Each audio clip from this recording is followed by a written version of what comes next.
The rain poured outside the small diner as Emma, a weary waitress, counted the little change she had earned in tips that day. She had just enough to finally buy the shoes she had been dreaming of. But when she saw three hungry, ragged girls shivering by the window, her heart ached. Instead of new shoes, Emma walked into the bookstore next door and bought a single book she had loved for years. Rich Dad, Poor Dad.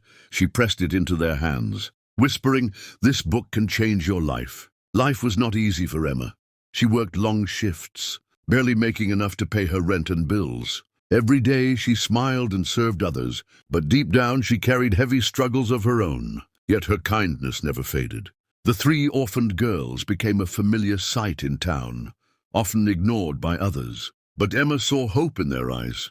She would bring them leftover food, offer them warm tea, and remind them they were worth something. That one small gift, the book, was her way of planting a seed of hope. Years passed, and Emma forgot about the little act of kindness. Her life didn't magically get easier.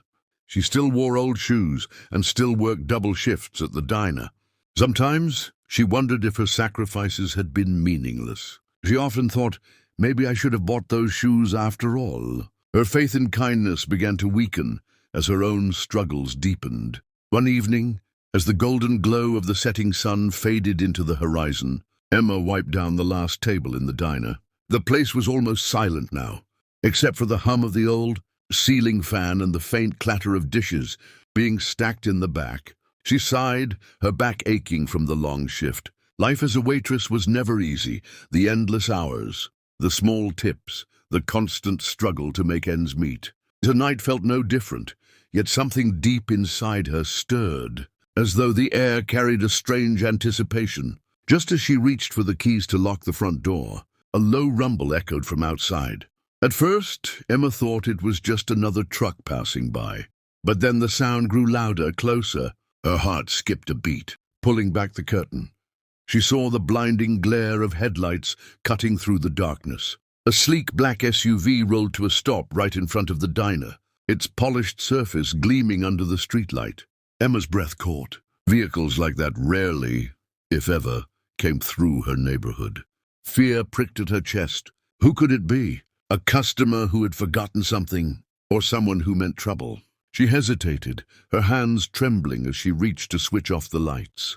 The engine silenced, the night around her still again, almost too still. Then slowly the driver's door opened. From the SUV stepped three young women, their silhouettes elegant against the glow of the headlights. They carried themselves with a quiet confidence, their clothes modern, sharp, and far too refined for this side of town.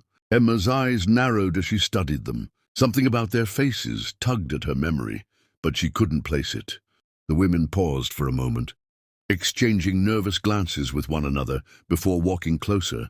Their footsteps echoed on the pavement, steady but hesitant, like they were carrying a secret too heavy to hold. Emma felt her chest tighten. She instinctively clutched the rag in her hands, suddenly aware of her worn-out shoes and tired uniform. As the women stepped into the light of the diner's entrance, Emma saw it, the spark in their eyes, familiar yet transformed. Their faces were brighter, their smiles warmer, and their presence commanding. And then it hit her, a memory of three young, hungry girls standing outside this very diner years ago. Their clothes torn, their eyes hollow with need. Emma remembered offering them leftover food, warm drinks, and most of all, a book she believed could change their lives. Her throat tightened, words refusing to come out. The women, now standing right before her, had tears shimmering in their eyes. One of them, her voice trembling, stepped forward and whispered, "Do you remember us?" Emma's knees nearly gave way. She pressed a hand against the doorframe for balance, her heart pounding. The years melted away in an instant, and she saw them as they once were, fragile, desperate, and hopeless. Now standing tall and radiant, they were living proof that something extraordinary had bloomed from her. Small act of kindness. Emma tried to speak, but only a choked sob escaped her lips. The women closed the distance between them and embraced her tightly. The world around them seemed to fall silent, the night holding its breath, as past and present collided in one overwhelming moment. The SUV behind them gleamed like a symbol of transformation. But what truly mattered was the bond forged years ago. Emma realized she wasn't just remembering them. She was witnessing the miracle her kindness had created. And as she clung to the young women who once stood as helpless girls at her diner window, she whispered back through tears, "Yes, I remember." Emma's tears blurred her vision as she clung to the three young women. For a moment, time stood still. She was the same waitress who had once bent down to comfort three hungry, trembling girls, except now they were transformed. Their faces glowed with strength and dignity, a reflection of years of struggle, resilience, and triumph. Emma's voice quivered as she finally whispered, How is this possible?" One of the women gently stepped forward, her hand brushing away Emma's tears.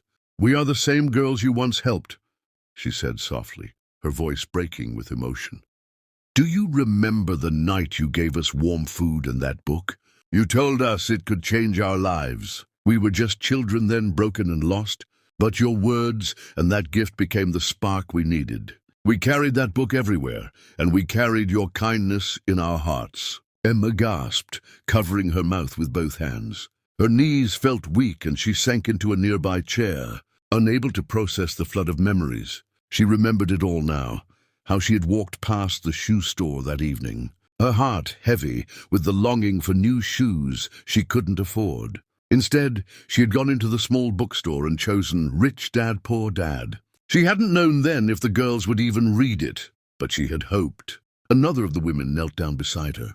"We read it, Emma, every page. We studied harder, believed we could become more, and we made a promise to each other that one day we would return to find you. We didn't just want to survive, we wanted to honor the woman who believed in us when no one else did." The third woman reached into her purse and pulled out a small velvet box. Inside lay a set of shining keys. She placed them gently in Emma's trembling hands. "This SUV is yours now, but that's not all." She gestured toward a thick envelope another woman was holding. Inside was the deed to a beautiful new home, purchased in Emma's name. "We wanted to give you comfort, stability, and a life free from struggle. You gave us more than a book. You gave us hope, courage, and the chance to dream. Now it's our turn to give you a future." Emma broke down, sobbing uncontrollably, the keys rattling in her shaking hands. I never wanted anything back," she managed to say through her tears. "I just wanted you to know that someone cared." One of the women embraced her tightly. "And that's exactly why this moment is happening. Because you gave without expecting, your kindness grew into something far greater. We are who we are today because of you." Outside, the SUV gleamed under the streetlight, a symbol not of wealth but of gratitude and transformation. Emma stepped out with them, her heart pounding as she touched the cool metal of the car. She couldn't believe it, that this was real. Her entire world had changed in a single evening. The women stood proudly beside her, their smiles radiant. "Your small sacrifice gave us a future," they said in unison. "Now it's our turn to give you one." Emma wept again, but this time they were tears of joy, of fulfillment, of overwhelming gratitude. She realized then that kindness is never wasted. Even the smallest act, a meal, a warm smile, a simple book, can plant seeds that grow into miracles. What she had once given up, a pair of shoes, seemed so small compared to what she had gained tonight. Proof that her kindness had echoed across time and come back to her in ways she could never have imagined. Emma's story was no longer just hers. It was a reminder to the world that love, selflessness, and sacrifice can change lives, and sometimes change the one who gives most of all.